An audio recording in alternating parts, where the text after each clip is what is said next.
우리 앞뒤 좌우로 잘 오셨습니다. 하나님의 은혜를 많이 받으시기 바랍니다. 함께 인사 나누시겠습니다.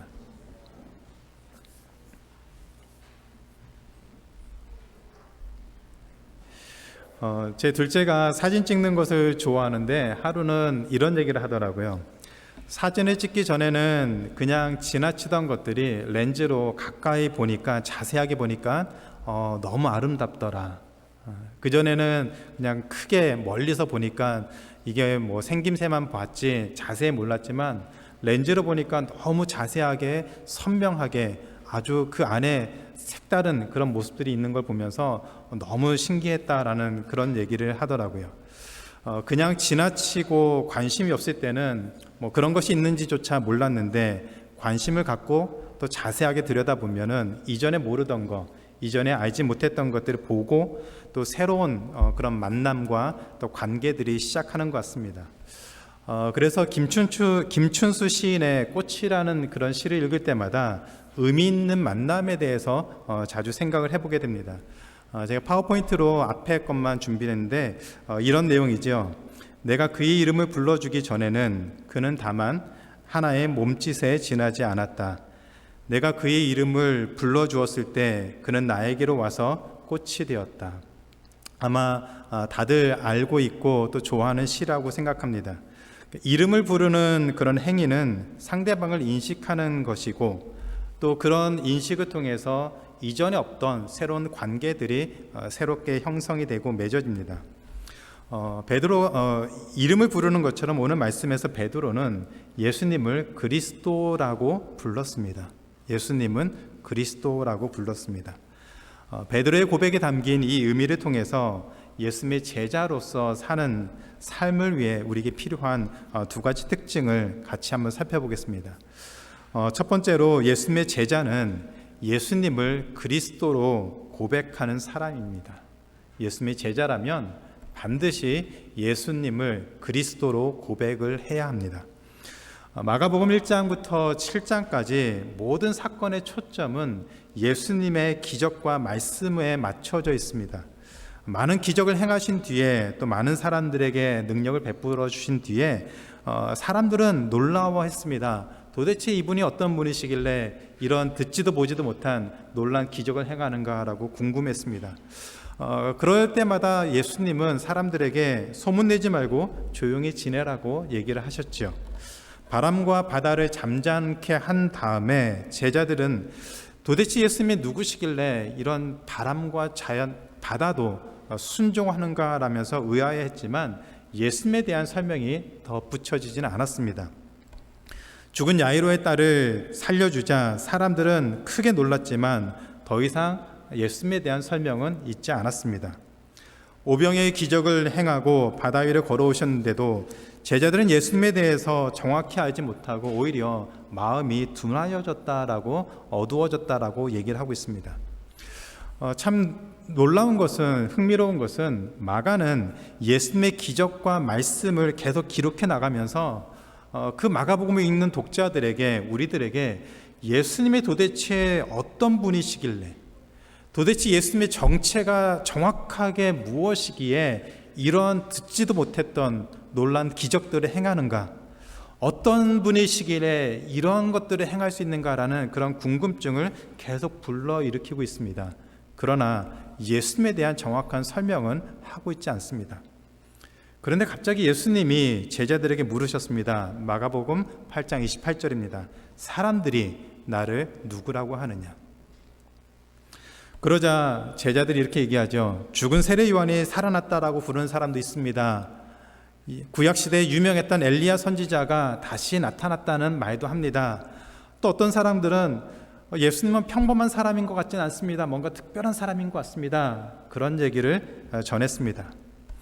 어떤 표현이 되었든지, 사람들이 어떤 생각을 하고 있든지, 이런 모든 것들은 사람들이 생각하는 예수님은 굉장히 탁월한 분이라는 사실입니다. 자신들과 비교해 봤을 때 예수님은 그 어떤 사람과 비교할 수 없는 정말 탁월하고 놀라운 분이라는 것을 사람들이 얘기하고 있습니다. 예수님에 대한 칭찬이죠. 그런데 제자들의 대답을 들은 예수님이 다시 물으셨습니다. 29절입니다. 그러면 너희는 나를 누구라고 하느냐?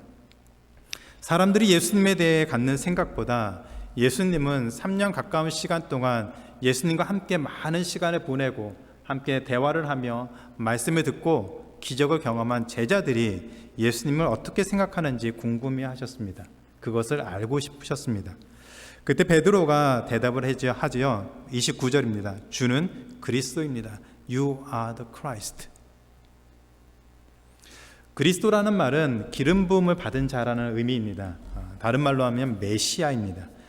구약에서부터 하나님이 보내준다고 하는 그 메시아라는 그 고백을 베드로가 하고 있습니다. 처음에는 병든 자를 고쳐주시고 귀신을 내어쫓으니 세례 요한처럼 엘리야처럼 뭔가 좀 특별한 능력이 있는 사람으로 생각을 했겠지요. 그런데 그런 예수님이 그들이 기다리던 메시아라는 그 고백이 이제 나오게 되었습니다. 그래서 그런 놀라운 능력들을 행할 수 있었구나. 이제 감이 잡힌 것이죠.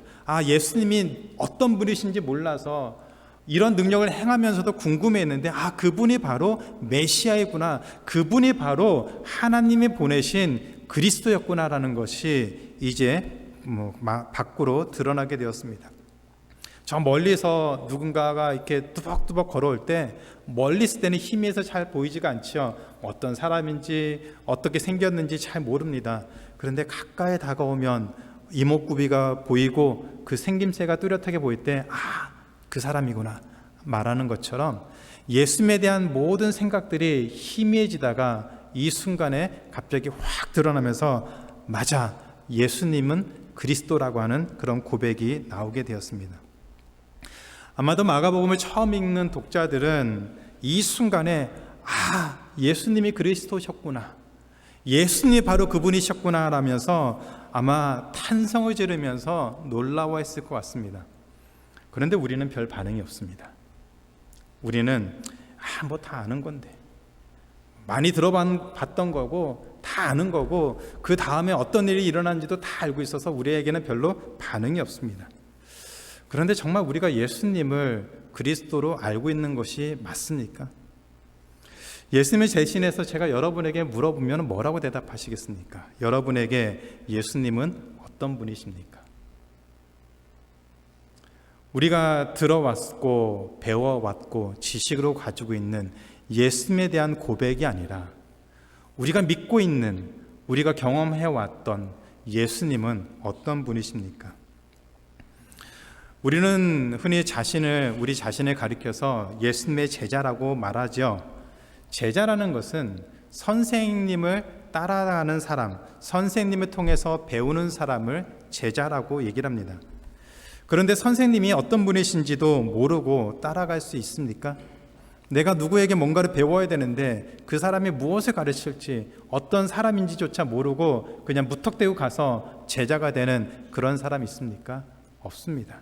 제자라면 내가 배우고 내가 따라가야 될 그분에 대한 것들을 정확하게 알아야만 합니다. 우리 죄를 사하기 위해서 하나님이 보내신 그 구원의 은혜를 위해서 이 땅에 보내신 바로 그리스도가 예수님이십니다. 그런데 우리는 자꾸 이 예수님을 다른 존재로 생각합니다. 예수님에게서 다른 것을 기대하죠. 지난주 설교에서 나눈 것처럼 예수님에게는 큰 관심이 없고 예수님이 가지고 계신 그 능력, 예수님이 우리를 위해서 행할 수 있는 그 무엇인가에 더 많은 관심을 갖고 그것을 위해서 예수님께 나아가는 그런 모습이 있지는 않습니까? 이 땅에서 잘 살기 위해서 필요한 무엇인가를 얻기 위한 수단으로서, 그것을 우리가 갖기 위한 방법으로서 예수님을 생각하고 있다면 우리는 예수님의 제자가 될 수가 없습니다. 그리고 예수님의 제자로 살아갈 수도 없습니다. 예수님은 그리스도입니다 라고 하는 그 고백이 갖는 무게가 바로 이것입니다. 그래서 예수님을 그리스도로 고백하는 제자는 자신의 삶의 가치와 기준이 반드시 달라져야 됩니다. 예수님을 그리스도로 고백하는 사람은 자신이 가지고 있는 삶의 기준과 가치가 이전과는 반드시 달라져야 됩니다. 그것이 그리스도를 고백하는 사람의 변화입니다. 삶의 우선순위가 달라지고 삶의 가치와 목적이 달라져야 됩니다. 그것이 바로 제자의 삶이죠. 교회 오래 다닌다고 예수님의 제자가 되는 것이 아닙니다. 직분이 예수님의 제자를 보여주는 것도 아닙니다. 예수님에 대한 분명한 신앙 고백이 있어야만 합니다. 그래서 교회 오래 다닌 사람 말고 예수님의 제자로 살아야만 합니다. 한 주간 우리 삶을 돌아보면서 우리가 정말로 제자로 살아가고 있는가? 내가 예수님의 제자인가? 우리가 말로만 예수님은 그리스도입니다 라고 말하는 것이 아니라, 고백하는 것이 아니라 진심으로 우리가 그렇게 믿고 예수님은 나의 구세주, 메시아, 나의 죄를 사하시기 위해서 이 땅에 오신 그 분으로 우리가 믿고 고백하고 있는지 꼭 돌아봤으면 좋겠습니다. 예수님은 그리스도입니다라고는 그런 믿음의 고백을 담대히 우리가 할 수 있는지, 아니면 별로 그것에 관심 없고 그냥 교회에 나온 것으로만 만족하며 사는 것인지 한번 우리 자신의 모습을 돌아보시기 바랍니다. 이 고백이 없이는, 예수님은 그리스도라고 하는 그 고백이 없이는 누구도 예수님의 제자가 될 수 없습니다. 기억하시기 바랍니다. 우리들의 신앙의 연수, 직분, 경험, 지식이 우리를 제자로 만드는 것이 아닙니다. 예수님을 그리스도로 믿음으로 고백하는 사람이 예수님의 제자가 된다는 것을 기억하시고, 우리의 삶을 돌아보시면서 우리가 제자로 온전한 모습으로 서 있는가 다시 한번 돌아볼 수 있는 우리의 한 주간의 삶이 되기를 기도합니다. 두 번째로, 예수님의 제자는 자기를 부인하고 자기 십자가를 져야 합니다. 자기를 부인하고 자기 십자가를 지는 사람이 예수님의 제자입니다. 예수님은 그리스도입니다 라고 고백을 한 베드로와 제자들에게 예수님은 8장 31절에서 예수님의 고난을 받으시고 죽임을 당하고 사흘 만에 살아날 것을 말씀하셨습니다. 아마 약삭빠른 사람 같으면 이런 타이밍에 예수님처럼 말하지는 않았을 것 같아요. 제자들이 주는 그리스도입니다 라고 그렇게 고백했을 때, 그래, 우리 한번 잘해보자, 우리 한번 멋지게 나라를 세워보자, 우리 한번 멋지게 살아보자 라고 그들을 부추겨 세우고 같이 갈 수 있도록 흥을 돋우면서 그렇게 하겠죠. 그렇게 말하면, 그렇게 끌고 가면 사람들이 좋아하겠죠. 그런데 예수님이 제자들에게 고난당하고 죽는다는 얘기를 하니까 누가 좋아하겠습니까? 그러자 불같은 성질을 가진 베드로가 예수님을 붙들고 강하게 반대했습니다. 조금 과장되게 표현하면 이런 말입니다. 예수님, 지금 제정신입니까? 지금 예수님의 인기가 절정인데 죽는다니요. 다시는 그런 말 하지 마세요. 지금은 그런 말할 때가 아닙니다. 지금은 뭔가 우리가 일을 할 때입니다. 뭔가 대단한 일을 계획하고 그것을 이룰 때입니다. 그 얘기입니다. 그러자 33절에 예수님이 베드로를 꾸짖으시고 이렇게 말씀하십니다. 사탄아, 내 뒤로 물러가라. 내가 하나님의 일을 생각하지 아니하고 도리어 사람의 일을 생각하는도다 라고 책망하셨습니다. 그리고 제자의 삶에 대해서 34절에서 이렇게 말씀하셨습니다. 누구든지 나를 따라오려거든 자기를 부인하고 자기 십자가를 지고 나를 따를 것이니라. 잘 기억하시기 바랍니다. 누구든지 나를 따라오려거든, 그리고 다시 나를 따를 것이니라. 제자를 얘기합니다. 그 제자는 자기를 부인하고 자기 십자가를 지고 따라야 된다라고 얘기를 하고 있습니다. 그런데 자기를 부인하고 자기 십자가를 지고 예수님을 따르는 이유가 35절부터 38절에 구체적으로 나와 있습니다. 각 절마다 목숨이라는 말이 나오고 그런 의미가 들어가 있습니다. 목숨이라는 것은 그 어떤 것보다도 소중하지요. 그렇게 소중한 목숨을 지키기 위해서 우리는 많은 것들을 합니다. 그런데 만약에 우리의 목숨을 저울의 한쪽에 달아놓고 그 다른 어떤 것들을 다른 쪽에다 달아놓으면 어느 쪽으로 기우는 것이 맞을까요? 모르십니까? 아시죠? 우리 목숨으로 기우는 것이 맞습니다. 그만큼 우리 목숨은 소중합니다. 다른 어떤 것, 다른 사람이 제시할 수 있는 그 어떤 것을 함께 재어봐도 우리 목숨이 더 소중하고 중요하기 때문에 우리 목숨이 더 내려가는 것이 당연합니다. 그것이 정상입니다. 그래서 예수님이 이렇게 말씀하십니다. 36절, 사람이 만일 온 천을 얻고도 자기 목숨을 잃으면 무엇이 유익하냐? 유익한 것이 없다는 얘기입니다. 그만큼 목숨이 소중하다는 얘기입니다. 37절, 사람이 무엇을 주고 자기 목숨과 바꾸겠느냐? 목숨과 바꿀 것은 없다라고 얘기합니다. 그것이 정상입니다. 모든 사람들은 그렇게 생각합니다. 그리고 그게 맞습니다. 그런데 예수님은 그리스도입니다 라고 고백하는 제자들에게 35절에서 이런 얘기를 하십니다. 누구든지 그렇게 소중한 자기 목숨을 구원하고자 하면 잃을 것이요 누구든지 나와 복음을 위하여 자기 목숨을 잃으면 구원하리라. 구원을 받는다라고 얘기를 합니다. 목숨을 위해서 살던 사람들에게 그렇게 살면 목숨을 잃어버릴 것이고, 예수님과 복음을 위해서 그 목숨을 잃으면 구원을 받을 것이다 라고 얘기를 하셨습니다. 우리가 전에 얘기한 것과 다른 결과가 됐죠. 목숨이 그 어떤 것보다 중요하기 때문에 그게 더 무게가 내려가고 그게 더 소중하다고 얘기하는데, 예수님이 지금 다른 얘기를 하고 있습니다. 그 목숨을 지키려다가 오히려 다 놓치고 가장 중요한 구원마저도 잃어버린다라고 얘기합니다. 그 결과가 38절에 있습니다. 누구든지 이 음란하고 죄 많은 세대에서 나와 내 말을 부끄러워하면 인자도, 예수님도 아버지의 영광으로 거룩한 천사들과 함께 올 때에 그 사람을 부끄러워하리라. 마지막까지 예수님을 붙잡고 살면 예수님이 다시 오실 때 부끄러움을 당하지 않을 것이다. 즉 구원을 받을 수 있다라고 얘기합니다. 그 목숨 지키기 위해서 예수님을 버리는 것이 아니라 예수님을 지키기 위해서, 예수님을 붙잡기 위해서, 복음을 붙잡기 위해서 내 목숨을 내놓으면 마지막 날에 구원이 보장되는 삶을 사는 것이다 라고 얘기를 하고 있습니다. 무슨 얘기입니까? 예수님은 그리스도입니다라고 고백하기 전까지는 자기 목숨을 위해서 생각하고 계획하고 그렇게 살아가는 것이 당연하다는 얘기입니다. 그렇게 살아야 됩니다. 그런데 예수님의 제자가 되려면, 예수님을 그리스도로 고백하는 제자라면 자신의 목숨을 위해서 당연하게 해왔던 것을, 그런 삶을 내려놓을 수 있느냐는 얘기입니다. 잘 들어보시기 바랍니다. 우리가 예수님의 제자가 되기 전에는 우리 목숨을 가장 소중하게 생각하기 때문에 그 목숨을 위해서 모든 것에 다 쏟아붓는 것이 당연하다는 얘기입니다. 그런데 예수님의 제자가 된 다음부터는 이 목숨의 가치가 달라졌다는 얘기입니다. 오히려 우리가 우리 목숨을 복음을 위해서 내놓을 수 있으면 오히려 영원한 구원을 약속받고 살 수 있다는 얘기입니다. 그래서 지금까지 우리 목숨을 지키기 위해서 당연하게 생각했던 모든 삶의 가치와 방법과 기준을 내려놓을 수 있느냐는 얘기입니다.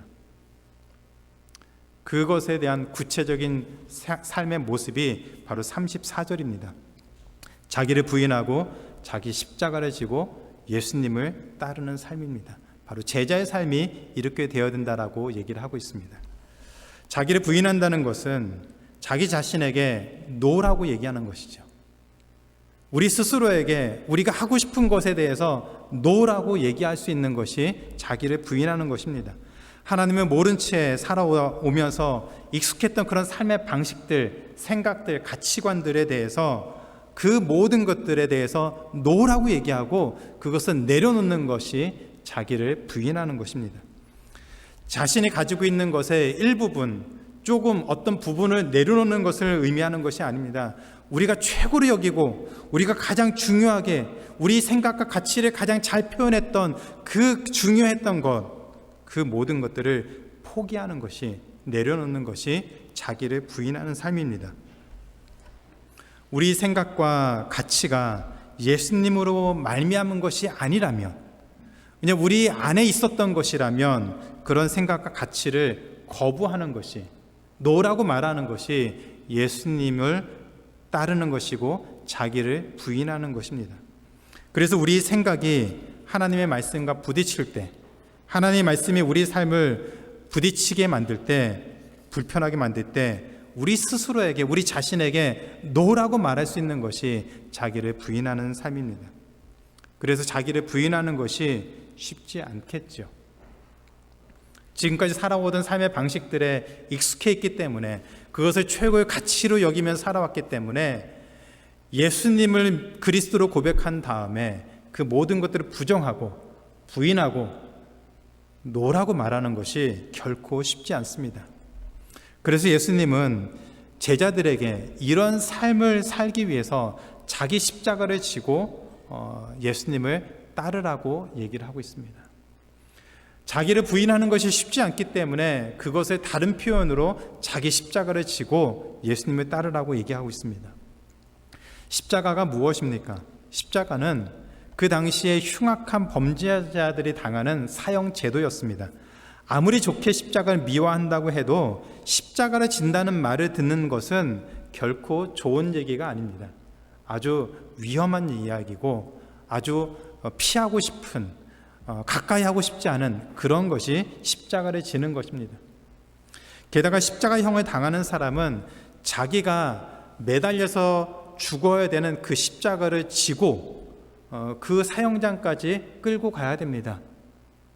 내가 매달려 죽은 그 십자가를 끌고 가면서 그 고통을 당하고, 그리고 마지막에 그 십자가에 달려서 죽는 것이 십자가에서 사형을 당하는 것입니다. 예수님이 지금 그 얘기를 하고 있습니다. 너의 십자가를 지고 예수님을 따르라고 얘기를 하고 있습니다.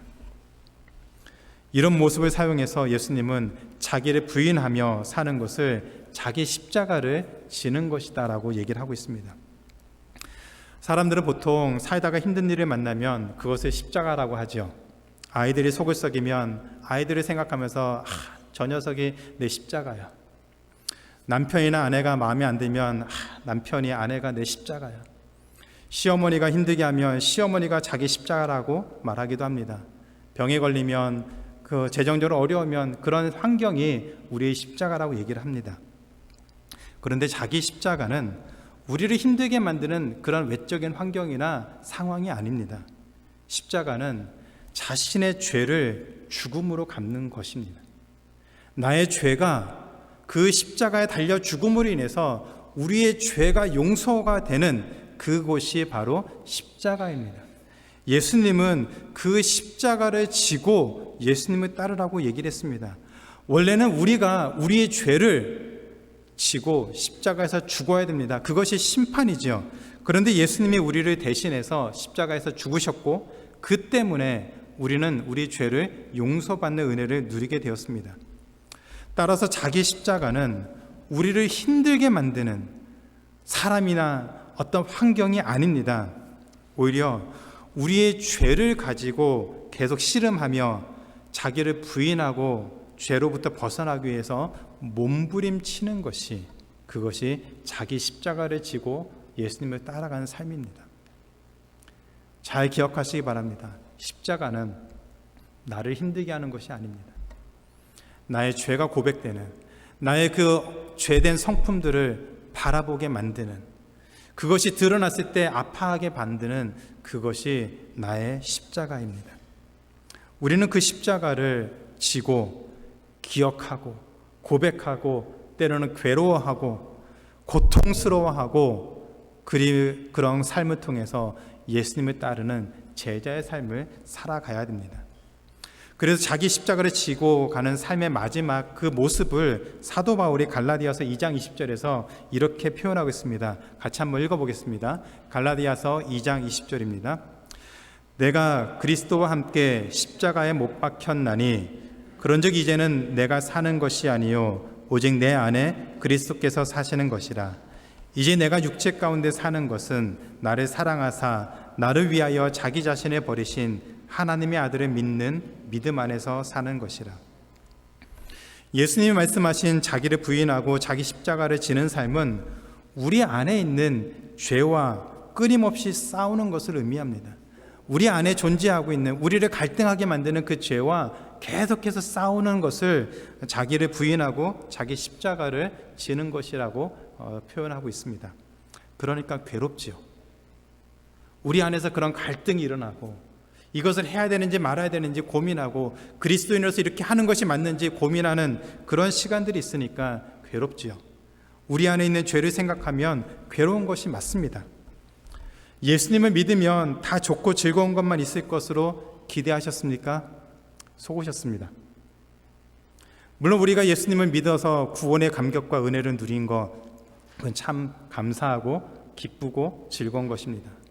그러나 그 감사와 기쁨만 있는 것이 아니라 우리가 제자로 따라가기 위해서는 때로는 우리 안에 있는 그 죄와 씨름하면서 갈등하고 고민하고 괴로워하고 몸부림치는 그 부르짖음이 있어야 됩니다. 때로는 그 과정을 통해서 목숨이 위협받을 수도 있고 너무 괴로워서 포기하고 싶은 마음이 들 수도 있는 것이 바로 예수님의 제자로 자기를 부인하고 십자가를 지고 가는 삶입니다. 그런데 중요한 것은 그런 제자에게는 영원한 생명을 보장하셨다는 사실입니다. 하나님은 예수님을 그리스도로 고백하는 제자에게 영원한 생명을 보장하시고 하나님의 은혜를 누리도록 하셨습니다. 이 사실이, 이 은혜가 우리가 이 땅을 살면서 제자로 살아가는 이유이죠. 그래서 예수님을 믿고 구원받는다는 것을 편한 길로 생각해서는 안 됩니다. 쉽게 생각해서는 안 됩니다. 우리가 교회에 오면은 만사형통이다라고 그렇게 생각하고 신앙생활해서는 안 됩니다. 오히려 우리가 더 담대하게 결단해야 될 때가 더 많은 것을 기억하셔야 됩니다. 다니엘의 세 친구가 느부갓네살의 금신상에게 절하지 않아서 풀무불에 던져질 위기에 처했다는 그 말씀 여러분 많이 보셨지요. 느부갓네살 왕이 이 세 친구를 너무나도 좋게 생각해서 어떻게 해서라도 살려주려고 했습니다. 커다란 호의를 베푸려고 했는데 그 왕에게 이 다니엘의 세 친구들이 이런 얘기를 했습니다. 다니엘 3장 17절입니다. 같이 한번 읽어보시겠습니다. 왕이여, 우리가 섬기는 하나님이 계시다면 우리를 맹렬히 타는 풀무불 가운데서 능히 건져내시겠고 왕의 손에서도 건져내시리이다. 무슨 얘기입니까? 왕이 우리를 죽이려고 해도 하나님이 우리를 살려주실 것입니다. 대부분의 그리스도인들은 이것을 기대합니다. 이것을 기대하고 신앙생활합니다. 그래도 하나님을 믿으니까 하나님이 만사형통으로 도와주시겠지, 인도하시겠지. 기도하는 것마다 다 들어주시고 어려움이 있을 때마다 피할 길을 다 주셔서 우리 삶은 이제 행복만 있는 그런 삶이 될 것으로 기대를 합니다. 물론 은혜도 주시고 피할 길도 주시고 하나님의 자녀로서 담대하게 살게도 하십니다. 그런데 세 친구들이 이 고백이 이어서 그 다음 절에 18절에 이런 고백을 합니다. 3장 18절 같이 한번 읽겠습니다. 시작. 그렇게 하지 아니하실지라도 왕이여, 우리가 왕의 신들을 섬기지도 아니하고 왕이 세우신 금신상에게 절하지도 아니할 줄을 아옵소서. 그렇게 하지 아니한다는 말은 풀무불 용광로 속에 던져서 졌을 때 하나님이 살려주시지 않아서 죽어도 하나님을 믿겠다는 고백입니다. 우리는 이런 상황이 되면 하나님이 우리를 배신한 것이라고 생각합니다. 그래도 하나님 믿었는데, 그래도 하나님 믿는다고 이런 고백까지 하고 이런 결단까지 하고 여기까지 왔는데 이쯤에서는, 이 시간에서는 하나님이 살려주시는 게 맞는 거죠. 우리는 그런 기대를 하고 신앙생활합니다. 그것이 없으면 우리가 이 땅을 살아가면서 하나님 믿는 것이 무슨 의미가 있습니까? 라는 그런 생각도 할 수 있습니다. 하나님이 우리의 기도에 응답하시지 않으면 우리는 하나님에 대해서 무척 서운해합니다. 그래도 내가 이렇게 열심을 내서 기도하는데 기도 응답은 해 주셔야 하지 않습니까?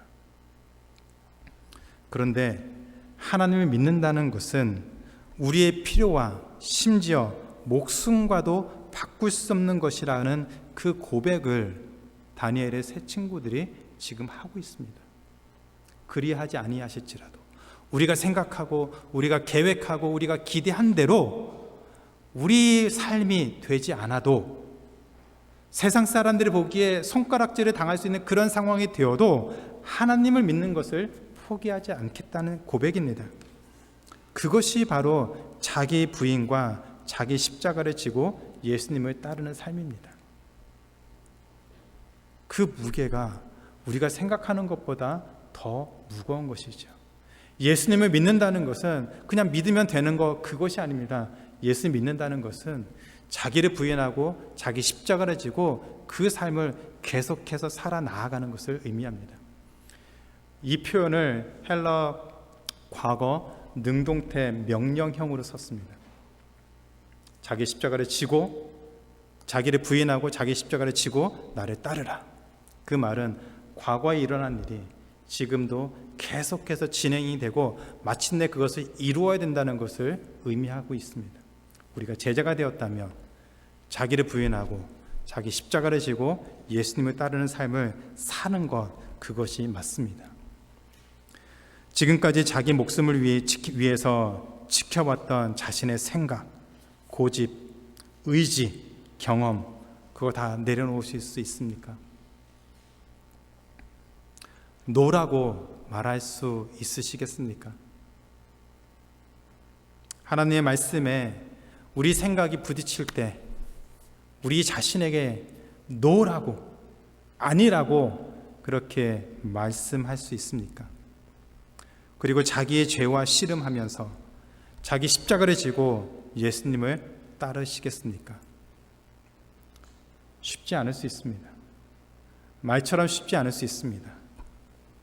그렇지만 그 길이 우리가 제자가 가야 되는 길입니다. 하나님은 우리를 그 길로 부르셨습니다. 예수님을 그리스도로 고백하는 제자에게 자기를 부인하고 자기 십자가를 지고 끝까지 예수님을 따르라고 명령하셨습니다. 이 고백이 우리 안에 일어나기 원합니다. 나를 부인하고 나의 십자가를 지고 예수님을 따르는 그 삶을 제가 살겠습니다. 지금까지는 내가 살고 싶은 대로 살아왔다면 이제부터는 내가 예수님을 그리스도로 고백하는 그 순간 이후로는 나를 부인하고 나의 십자가를 지고 예수님을 따르겠습니다. 이 고백이 우리 고백이 되기를 주님의 이름으로 축원합니다. 이제 말씀 맺겠습니다. 예수님에 대한 제자들의 고백 전에 예수님은 벳세다에서 맹인을 고쳐주셨습니다. 8장 22절부터 26절에 있습니다. 그런데 그 과정이 두 단계로 나누어져 있습니다. 처음에는 눈에 침을 뱉고 안수하시니 이 맹인이 사람이 보이기는 하는데 나무같이 희미해졌다라고 했습니다. 그래서 다시 안수하니까 모든 것을 밝히 보게 되었다라고 얘기합니다. 마가에만 기록되어 있는 이 벳세다 맹인을 고쳐주는 이 사건이 바로 예수님의 제자들이 예수님을 그리스도로 고백하는 바로 그 전에 기록이 되어 있습니다. 그것은 우리가 예수님을 믿는 그 과정이 이 맹인이 시력을 회복하고 모든 것을 밝히 보게 되는 것과 동일한 것임을 알려주기 위해서입니다. 맹인이 시력을 찾아가면서 처음에는 희미하게 보였지만 나중에는 만물을 깨끗하게 보게 된 것처럼 우리가 예수님을 알아가는 그 과정이 동일하다는 얘기입니다. 그 사실을 보여주고 있습니다. 예수님의 은혜를 처음 누릴 때는 그냥 처음에는 예수님에 대해서 희미하게 알죠. 그래서 이것도 해주실 것 같고 저것도 해주실 것 같고 이렇게 믿어도 되고 저렇게 믿어도 될 것처럼 그렇게 생각이 됩니다. 기도해서 응답을 받으면 기뻐하고 그러지 못하면 실망하고 화가 나고 마치 알라딘의 램프에 나오는 지니처럼 예수님이 그런 분, 하나님이 그런 분이라고 생각하고 살게 됩니다. 그러다가 시간이 지나면서 예수님을 바로 알게 되죠. 예수님을 경험하게 됩니다. 그리고 예수님은 나의 그리스도입니다. 예수님은 메시아입니다.